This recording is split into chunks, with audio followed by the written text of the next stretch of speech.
नमस्कार। नील युग study channel में आप सब दोस्तों का हार्दिक स्वागत है। आज हम इस वीडियो में देखने वाले हैं CBSE class 9 NCERT solution. Subject है वो सामाजिक अध्ययन है और जो टेक्स्ट बुक है उनका नाम है समकालीन भारत।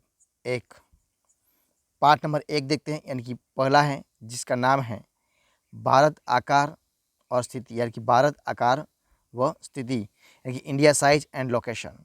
और उनके अंदर जो पाठ्य पुस्तक के जो प्रश्न और अभ्यास है, उन सारे प्रश्न और अभ्यास की जो है उनके बारे में हम उनका सॉल्यूशन करने वाले हैं। तो इस वीडियो को जरूर देखना। स्टार्ट करते हैं। देखिए वीडियो की सवाल नंबर आपके सामने देखिए क्या है। नीचे दिए गए 4 विकल्पों में से सही उत्तर चुनना है। तो पहला है, देखिए क्या है। पहला सवाल है, कर्क रेखा किस राज्य से नहीं गुजरती है? राजस्थान, उड़ीसा, छत्तीसगढ़ और त्रिपुरा। तो कहाँ से नहीं गुजरती है? तो नहीं गुजरती है उड़ीसा से। ठीक है, यानी कि ख आंसर आ जाएगा, उड़ीसा से नहीं गुजरती है। दूसरा सवाल देखिए क्या है। भारत को सबसे पूर्वी देशांतर कौन सा है? क 57 से 25 पूर्व रेखांश, ख 77 6 पूर्व, 78 7 पूर्व, 82 32 पूर्व। तो दूसरे में क्या आ जाएगा? तो उसमें आ जाएगा क, यानी कि ये वाला सही आंसर हो जाएगा। देखिए तीसरा, उत्तराखंड, उत्तर प्रदेश, बिहार, पश्चिम बंगाल और सिक्किम की सीमाएं किस देश को छूती है? चीन, भूटान, नेपाल और म्यांमार को। तो किसको छूती है? तो वो छूती है नेपाल को। आगे देखते हैं नंबर 4, ग्रीष्मावकाश में आप यदि कवरत्ती जाना चाहते हैं तो किस केंद्र शासित क्षेत्र में जाएंगे? पुडुचेरी, लक्षद्वीप, अंडमान और निकोबार, दीव और दमन। तो कहाँ जाएंगे आप? तो हम जाएंगे लक्षद्वीप। कहाँ जाएंगे? लक्षद्वीप। ठीक है। देखिए पांचवा सवाल, मेरे मित्र एक देश के निवासी हैं जिस देश की सीमा भारत के साथ नहीं लगती है। आप बताइए वह कौन सा देश है? भूटान, ताजिकिस्तान, बांग्लादेश और नेपाल। तो कौन है? वो है ताजिकिस्तान। ठीक है, तो का आंसर हो जाएगा। देखते हैं सवाल नंबर आगे। देखिए क्या है। नीचे दिए गए प्रश्नों के संक्षिप्त उत्तर दें। पहला है, देखिए क्या है। अरब सागर तथा बंगाल की खाड़ी में स्थित द्वीप समूह के नाम बताइए। दक्षिण में कौन कौन से द्वीपीय देश हमारे पड़ोसी हैं? तो देखिए उनका आंसर है, आंसर क्या देखिए, पहला आंसर है अरब सागर में लक्षद्वीप तथा बंगाल की खाड़ी में अंडमान और निकोबार द्वीप समूह स्थित है। दक्षिण में श्रीलंका तथा मालदीव द्वीपीय देश हमारे पड़ोसी है। देखिए दूसरा, उन देशों के नाम बताइए जो क्षेत्रफल में भारत से बड़े हैं। देखिए कौन कौन से हैं? तो रूस, कनाडा, अमेरिका, चीन, ब्राज़ील और ऑस्ट्रेलिया क्षेत्रफल में भारत से बड़े हैं। देखिए तीसरा, हमारे उत्तर पश्चिमी, उत्तर तथा उत्तर पूर्वी पड़ोसी देशों के नाम बताइए। देखिए तीसरा क्या है। हमारे उत्तर पश्चिमी पड़ोसी देश है पाकिस्तान, अफगानिस्तान। हमारे उत्तरी पड़ोसी देश है चीन, यानी कि तिब्बत, नेपाल एवं भूटान। हमारे उत्तर पूर्वी पड़ोसी देश है म्यांमार और बांग्लादेश। नंबर 4 सवाल है, देखिए भारत में किन किन राज्यों के से कर्क रेखा गुजरती है, उनके नाम बताइए। कहाँ कहाँ से गुजरती है? तो देखिए भारत में कर्क रेखा गुजरती है गुजरात, मध्य प्रदेश, छत्तीसगढ़, झारखंड, पश्चिम बंगाल, त्रिपुरा एवं मिजोरम राज्यों से होकर गुजरती है।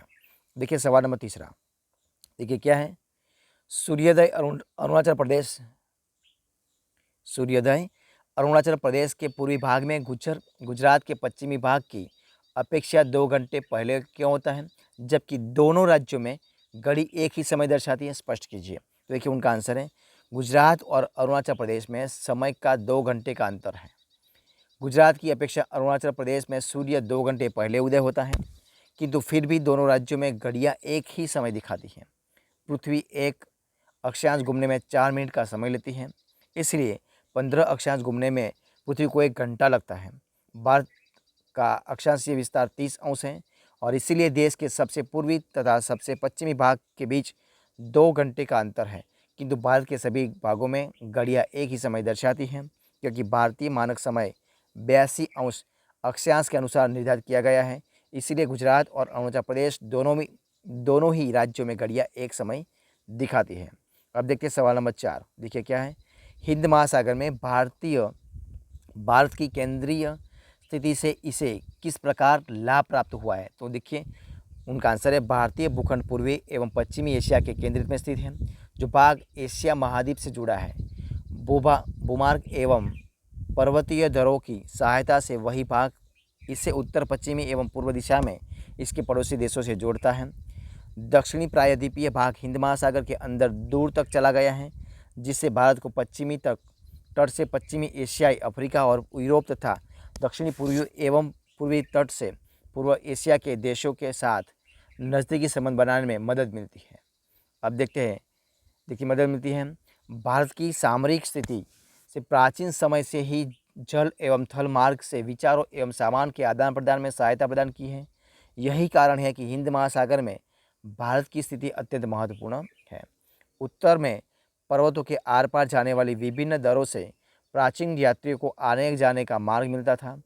उपनिषदों, रामायण, पंचतंत्र की कहानियाँ, भारतीय अंकों और देशमलवक प्रणाली संबंधित विचार इसी माध्यम से विश्व के अन्य भागों में पहुंचा था। मसाले, मलमल और व्यापार का अन्य सामान भारत से अन्य देशों में ले जाया जाता था। दूसरी ओर यूनानी मूर्तिकला पश्चिमी एशिया से विभिन्न प्रकार के गुंबद एवं मीनार बनाने की भवन निर्माण कला देश के विभिन्न भागों में देखी जा सकती है। और आगे देखते हैं, हिंद महासागर में किसी भी अन्य देश का समुद्र तट भारत जितना बड़ा नहीं है और वास्तव में हिंद महासागर में भारत की महत्वपूर्ण स्थिति के कारण ही इस महासागर का नामकरण भारत के नाम पर किए जाने को सही ठहराता है। अब देखिए मानचित्र कौशल्य। प्रश्न है, दिए गए कि मानचित्र की सहायता से पहचान कीजिए। तो देखिए हमें क्या करना है, देखिए आपके सामने 9 पॉइंट रखे हैं। अरब सागर और बंगाल की खाड़ी में स्थित द्वीप समूह। दूसरा है भारतीय उपमहाद्वीप किन देशों से मिलकर बनता है। तीसरा कर्क रेखा कौन कौन से राज्यों से गुजरती है। चौथा भारतीय मुख्य भूभाग का दक्षिणी शीर्ष बिंदु। पांचवा भारत का सबसे उत्तरी अक्षांश। छठा भारत का सबसे पूर्वी और पश्चिमी दशांतर। सातवां सबसे लंबी तटरेखा वाला राज्य। आठवां भारत और श्रीलंका को अलग करने वाली जल संधि। नौवां भारत के केंद्र शासित क्षेत्र। तो देखते हैं उसको क्या करना है। उसमें इधर आपको दर्शाना है। देखिए इधर आपने पूरे दर्शाना है। इस जो नक्शा दिया है उसमें आपको दर्शाना है, ठीक है। तो आप इसमें दर्शा सकते हैं। अब देखिए सवाल, देखिए आपके सामने उत्तर दिया है कि लक्षद्वीप एवं अंडमान एवं निकोबार द्वीप समूह। दूसरा पाकिस्तान, अफगानिस्तान, चीन, तिब्बत, नेपाल एवं भूटान और म्यांमार देश, बांग्लादेश। तीसरा है गुजरात, मध्य प्रदेश, छत्तीसगढ़, झारखंड, पश्चिम बंगाल, त्रिपुरा एवं मिजोरम। चौथा है 37°6 पाँचवा है 8°4। छठा 68.7 एवं 97.25। सातवां है कन्याकुमारी। आठवां पाक जलमरु स्थल। नौवां है अंडमान एवं निकोबार द्वीप समूह, चंडीगढ़, दादरा एवं नगर हवेली, दमन एवं दीव, लक्षद्वीप, पांडिचेरी और दिल्ली। इसे आपके सामने रखे हैं।